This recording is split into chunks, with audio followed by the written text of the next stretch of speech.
Hello everyone, welcome back to my channel. This is your प्रतीक शिंदे. आज बात करने जा रहे हैं आर्ट ऑफ इफेक्टिव कम्युनिकेशन की. बहुत से लोगों को पब्लिक स्पीकिंग में डर लगता है, इसीलिए तो शायद पीटर शेफर्ड जी ने कहा है, communication is the solvent of all problems and it is the foundation for personal development. जिसका मतलब है कम्युनिकेशन हर प्रॉब्लम का सॉल्यूशन है और पर्सनल डेवलपमेंट का बेस मतलब फाउंडेशन. तभी तो कहा जाता है बातें करना आसान है मगर बात समझाना मुश्किल है. आंखों से ज्यादा दिल का हाथ है. अगर बात करना है असरदार तो समझने की जरूरत है एक दूसरे के राजदार. जब बात समझ में आएगी तभी सही तौर पर बात बन पाएगी. इसके लिए कुछ की एलिमेंट्स का होना जरूरी है, जैसे आपका मैसेज क्लियर और कंसाइज होना चाहिए. मतलब आप कम वर्ड्स में ज्यादा कम्युनिकेशन करने की कोशिश कीजिए. Second, active listening. कम्युनिकेशन हमेशा टू वे होता है.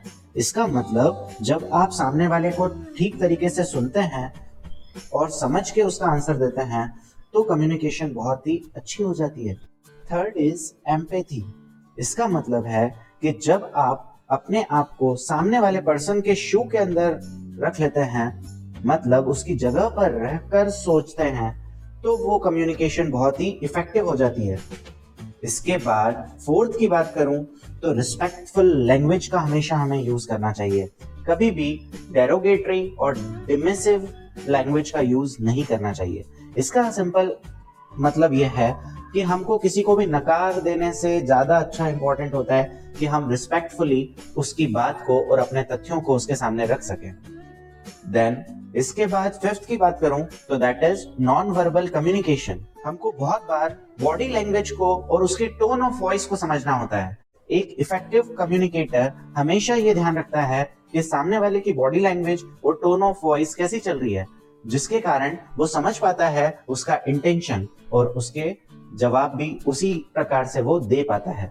इसीलिए ये इतना इंपॉर्टेंट हो जाता है कि हम सामने वाले की बॉडी लैंग्वेज से भी समझ सकें कि वो क्या बोलना चाहता है.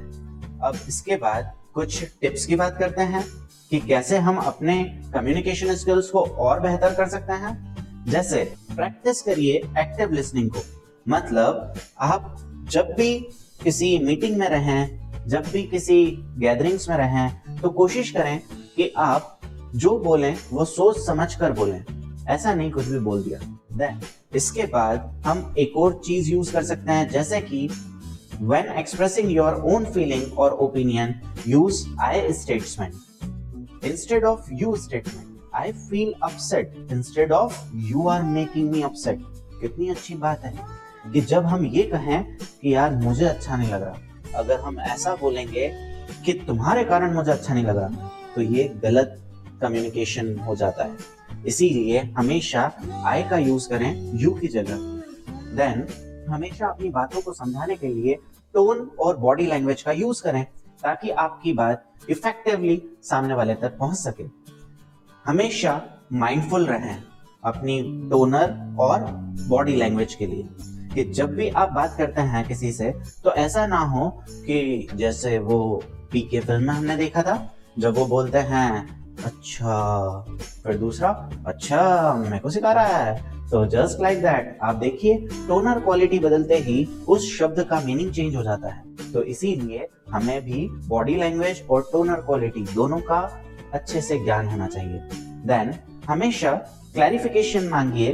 अगर आपको किसी की बात समझ में नहीं आती तो आप वापस से उसे सुनने की कोशिश करिए ताकि आप ये समझ पाएं कि एक्चुअली में सामने वाला इंसान आपको क्या कन्वे करना चाहता है, क्या बोलना चाहता है.